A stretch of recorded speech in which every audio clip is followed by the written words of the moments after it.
I'm Chris Isaacson. I am the President and CEO of the Alabama Forestry Association. The Alabama Forestry Association is the trade association that represents the forestry community in Alabama. And under our umbrella, we have not only the association, which primarily deals with advocacy issues, but also foundation, which is focused on education, outreach to landowners, as well as a lot of conservation work. And then a third organization that we have that kind of operates under our umbrella is the Forest Workforce Training Institute. And that is an effort that we started back probably about 5 or 6 years ago that is intended to create a long-term supply, a pipeline of workers for the forest products industry.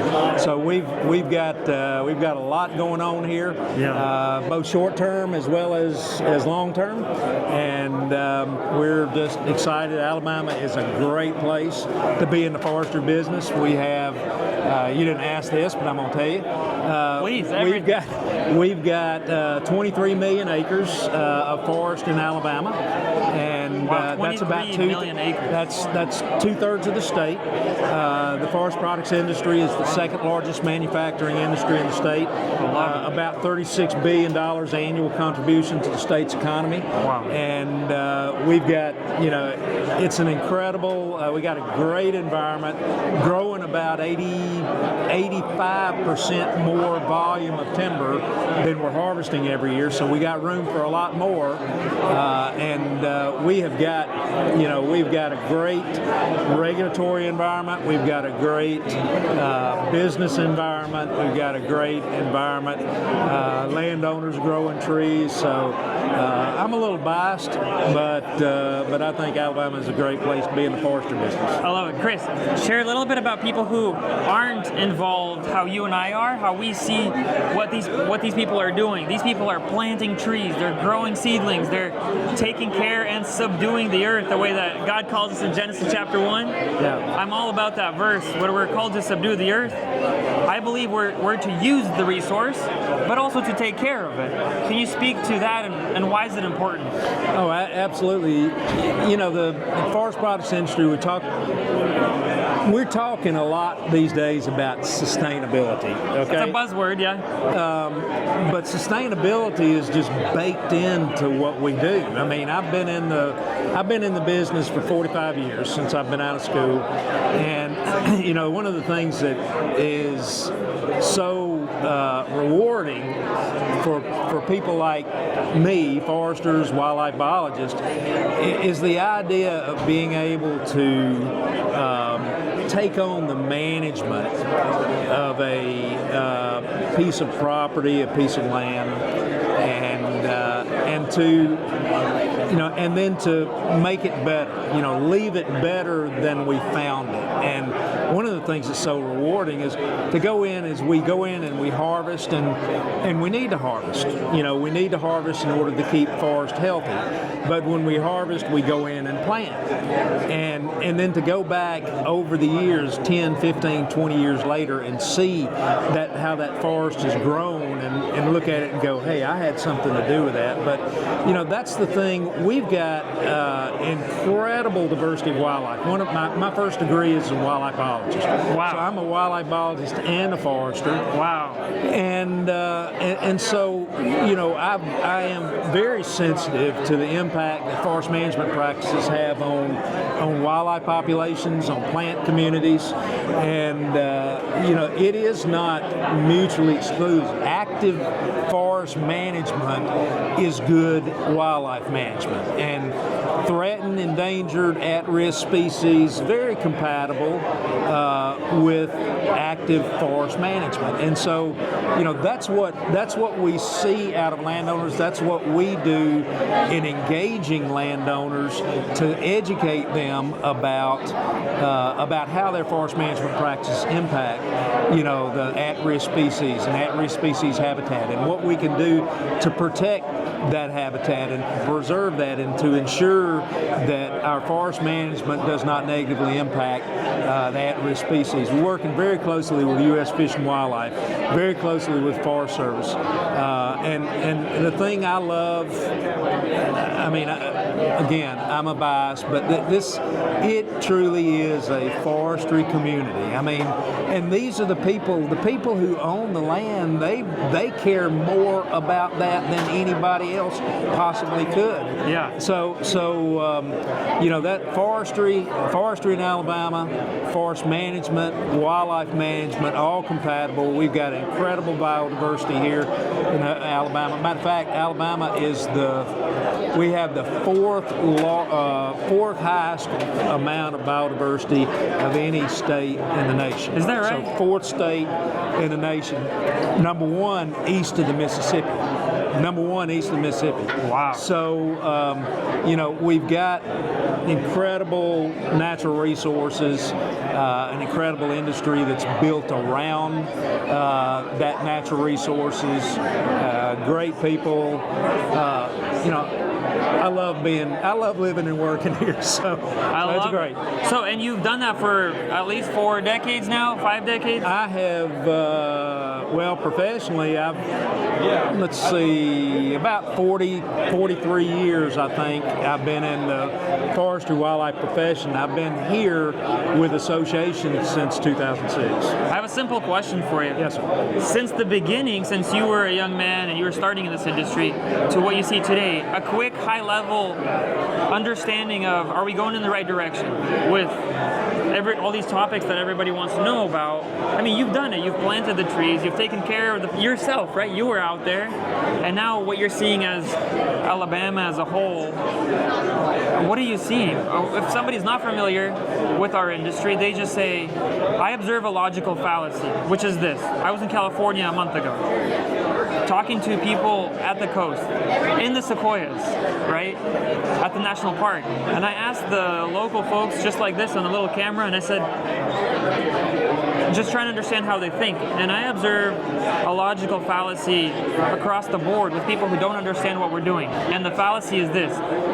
Number one, we start from the same place. A tree is really good. A tree does so many great things, and we make so many amazing things. Homes and paper and cardboard and toilet paper and magazine. I mean, everything, right? There's wood is everywhere. The roof over their home, over their head. But the logical fallacy is they make a logical shortcut, which is if you cut the tree, that's a bad thing because all of those things now no longer are true. That's a logical fallacy, I believe, because, well, there's a lot of because. Can you share again from your perspective that and just touch on what you've seen across from the beginning of your career quickly to today? What have you seen? One of the common misconceptions that a lot of people have is that and we see it in the discussion of carbon sequestration now, but prior to that, we saw it in just a public, a large, great deal of resistance to just clear cutting, harvesting, final harvest, and that is, there was a hue and cry. We gotta preserve our forest. Well, what many do not understand is that trees and the forest that they comprise, it's a living, they're living organisms. Yep. Just like you and I. Yeah. They born, they grow, they get old, and they die. And so, if you take a forest and you put a gate on the road, you lock it up, you walk away, it's not always going to be there.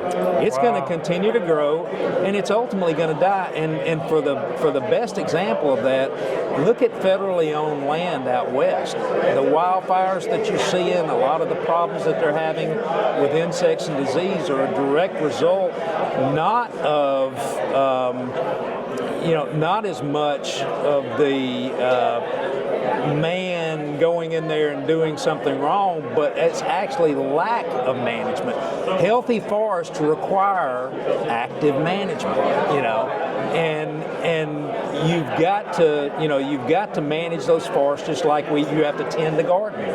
And it's good. I mean, we have some old growth forests, and there's nothing wrong with letting a forest grow and go through that normal cycle. But what you're seeing is that natural cycle out west with the fires. That's what happens. That's nature. When it gets old, when you get a lightning strike come in, burns the forest down, huge forest fires, that's nature.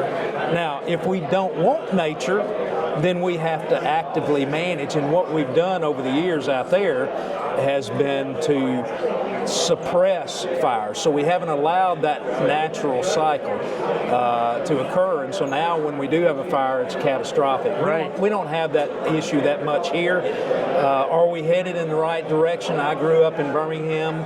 I remember as a youth coming over when we had a lot of steel mills that were there, and you could come over Oak Mountain and you just see this haze across there. And so I can see manufacturing operations, not just forest products, but manufacturing operations have done a great job, and the EPA has required that with regulatory framework to cleaning up their emissions, and so we've got cleaner air than we have when I was a youth. We've got cleaner water. We've got healthier forests. So are we going in the right direction? Absolutely, I believe that we are. As a matter of fact, one of the challenges now is that we are at that point where, we were trying to go to that next level for very little benefit at a great cost to manufacturing. And so, we can get into that in a lot more depth, but, I think we're definitely headed in the right direction.